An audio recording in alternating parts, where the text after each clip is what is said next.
उत्तर प्रदेश में समाजवादी पार्टी और कांग्रेस में गठबंधन हो गया है और दोनों दल मिलकर चुनाव लड़ रहे हैं। आजम खान कांग्रेस के धुर विरोधी रहे हैं, लेकिन कांग्रेस के साथ इस गठबंधन को वक्त की मजबूरी बता रहे हैं।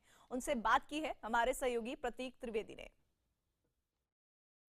वो साहब, आपके बारे में एक चीज मैं कहना चाहूंगा और वो बड़ी मशहूर है कि साहब आप तीर एक चलाते हैं लेकिन उसमें निशाने कई हो जाते हैं। जैसे आपने कहा एक बार कि बोले साहब बेटा भी मेरे साथ ही रहा, वालिद साहब भी मेरे साथ ही रहे और जिनको जाना था वो चले भी गए हुजूर। तो ये एक हुनर कैसे आया साहब?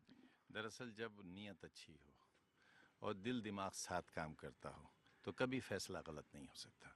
जब आप अपने व्यक्तित्व से छल करेंगे, आप अपने दिल को धोखा देंगे, आप अपने दिमाग को धोखा देंगे तो कहीं ना कहीं चूक जाएंगे।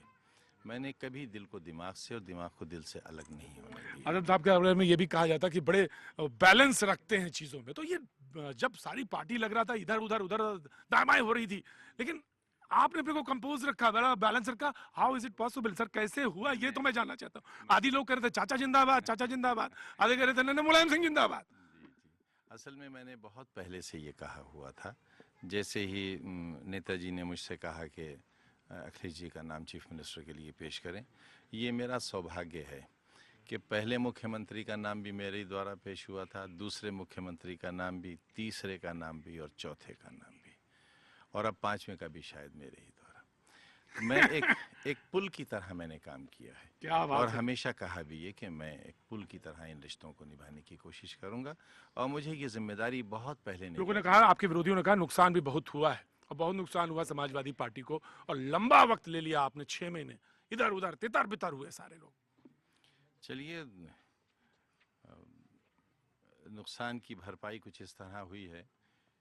मिसाल के तौर पर किसी का 10, 12, 14 साल का जवान बच्चा, एक ही बच्चा मर जाए, उस बेटे के पैदा होने की कितनी खुशी हुई होगी।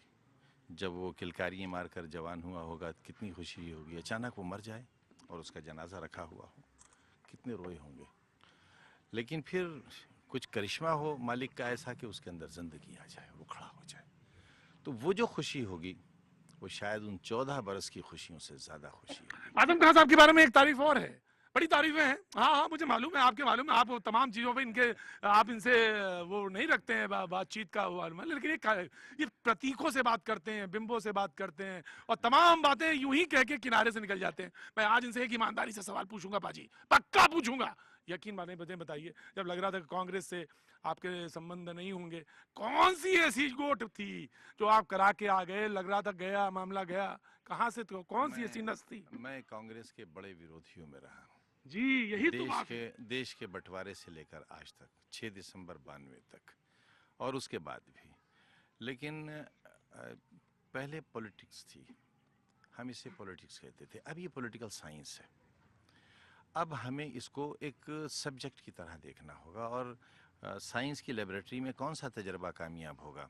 हालात ये हो गए हैं कि अगर कांग्रेस को और कमज़ोर किया जाएगा तो फाशिस्ट ताकतें और